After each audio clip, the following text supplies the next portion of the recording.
Hello everyone, this is Mini Ninja speaking, and today we're doing something a little bit different.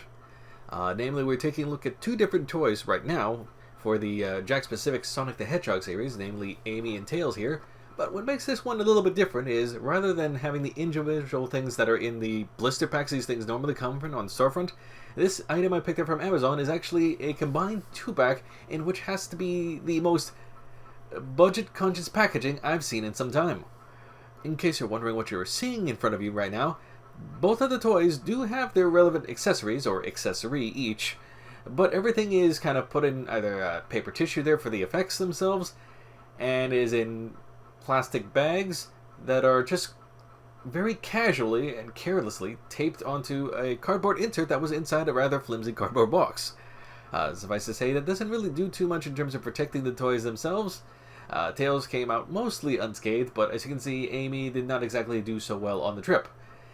Let's pull her out of the plastic, and you can kind of tell, without even getting the whole thing out, all the joints and everything are twisted the wrong way. The knees are backwards, the legs are backwards.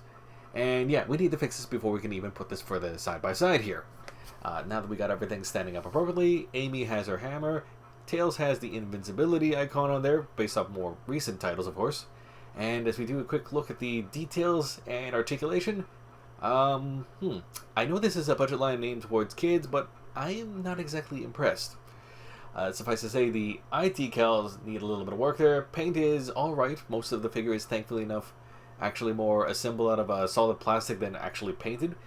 I wish I could say that the trim lines on the casting were a little bit cleaner, but they're not. You could see the back of the head had some particular issues. Legs also have some issues on there. Arms honestly have issues.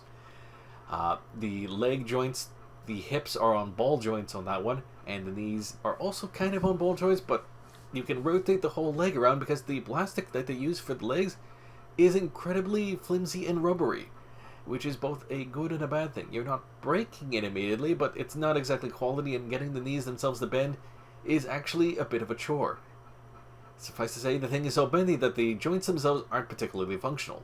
I should mention in this case that the knee joints are the only real joints on there because there are no joints on the elbows. They're actually just solid pieces. The hands themselves appear to be able to rotate. They swivel, but I think they're actually supposed to be ball joints underneath. Not that you really be removing them for anything because you don't have to. The flimsy legs also make Tails quite hard to stand. Moving on to Amy. Head itself is a bit of on a swivel, but there's not too much ranging together because of the hair. The arms, much like Tails, are solid bits. You can't actually bend anything because there is nothing to bend. The shoulders themselves are a bit of a swivel, so at least you have some motion there. Hands that can swivel around pretty decently for what they are, but not much going on. I'll be frank, the legs and the hip joints are incredibly loose on this one. You can probably guess from the way that it was set up and how it got shipped that they weren't going to fare very well. The knee joints are actually somehow worse than Tails because, on top of not being able to bend very well, the plastic is incredibly messed up. The casting on these things were atrocious by all possible means. So yeah. Going on to the hammer here, it's worth noting that most of the stuff is pretty much plain plastic, except for the handle, which is that brown paint there, which you can kind of guess from my fingers there, is a bit tacky. It's worth noting that the actual paint will rub off on that hammer onto the hand if you're not careful. For the last accessory here, the invincible one, there's not much going on there. So yeah, suffice to say, in terms of detailing and stuff, I'm not wholly impressed on that one. Looking a little bit closer, I know this is kind of a common thing apparently for this line, but the paint on the various bits of the toy, like the eyelashes here, not great. Fortunately, the lines on all this thing are just rubbish on this one. I'll be totally frank. I know this is a kid's line, but yeah. Suffice to say, there isn't a lot of quality controlling on this one. These toys could use a lot of cleaning up.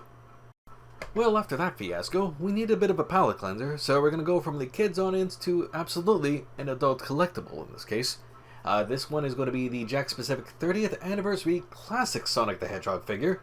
As you can see, it is mostly based off the original Sega Genesis / Sega Mega Drive look that debuted back in 91-92, albeit with a few handful of changes because it also does adopt a few mannerisms and things that did appear in the Sonic Mania games, which you can kind of see from the art on the inside of the box, definitely inspired a few different elements, including the stand that this toy comes with. The stand itself is based off Studiopolis Zone from the same game on that one, and as we take a look at Sonic on top of that, honestly, it does a pretty good job of holding him. It's a nice little villain. Quick articulation test for Sonic himself. The head will swivel left to right easily, no problem. There is no up and down in this case. It's a little more limited on that one. In terms of the shoulders, they are large enough in this case that they now do have elbow joints, which are a little more ball joints, and the shoulders themselves are also ball joints, which honestly hold up pretty nicely. Everything is quite able to hold its shape. It's quite snug and a good fit. The hands themselves do have a bit of a swivel to them, although you can kind of tell there's supposed to be a ball joint underneath there, which is part of the reason that, or part of the features that allow it to swap back and forth. In terms of legs, classic Sonic has much shorter legs than Adventure Sonic, or more modern Sonic, so there are no knee joints to speak of. However, the hip joints are ball joints, which honestly fit in pretty well enough and move well enough, and the feet themselves are also a bit on a ball joint themselves, and are able to move pretty nicely. In terms of paint and detail on that one, aside from the feet, as you could tell, they're having a little bit of paint rub, everything else seems to be mostly casted in its original color, so there's no real painting to go with, and the decals on the face and such hold up pretty nicely. It is worth noting, though, that I believe the paint rub on the shoes there come from the buckle that is on the side of the feet, which was not always a staple on Sonic, so that is a little bit of a more modern touch to the figure, in terms of a general look. Moving on, all the accessories come in that little plastic bag on there, and once you get it unwrapped, you can see Sonic comes with 2 different sets of eyes, 2 different sets of mouths, and a handful of hands, for lack of a better term. Your eyes have a bit of a more closed expression, as well as a half-open one, less bemused on the one, and for the other facial features, both more of a small stern one, as well as a smiling one. In terms of hands, which honestly, aside from a little bit of a flash issue on the casting, aren't too bad. You got a pointing hand, 2 different fists, and another open palm hand, along with the one that comes with the toy being the actual ring holding hand and another open palm. Getting the switch does require a little bit of work, though. I find that because the elbow joint unfortunately actually makes it a little more wobbly, you need to really hold it in order to make the switch for the arms, or hands I should say.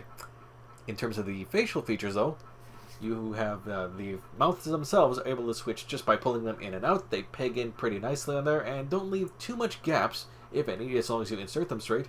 However, for the eyes, you need to pull out the mouths in order to make those swap out, because there's a little tab underneath, you might have those on there, that is used for helping really push them in and out. So in order to switch eyes, you gotta pull everything out, and then you put the eyes in first, and then the mouth back in later. All in all, much nicer looking figure. Mind you, you are paying a good, I'm going to say, $20 to $30 more for this one, but you are at least getting what you want out of that. And I'll be interested to see how, I believe there's a Collector's Tales edition that is just coming out on sale based more off Modern Tales that I will definitely pick up and look at because, let's just say I'm not happy with the small toys we have here. Perhaps we will revisit Tails and Amy in the future, namely if I can figure out how to make these toys a little nicer and fix some issues I have with them. For now, though, thanks for watching. Catch you later.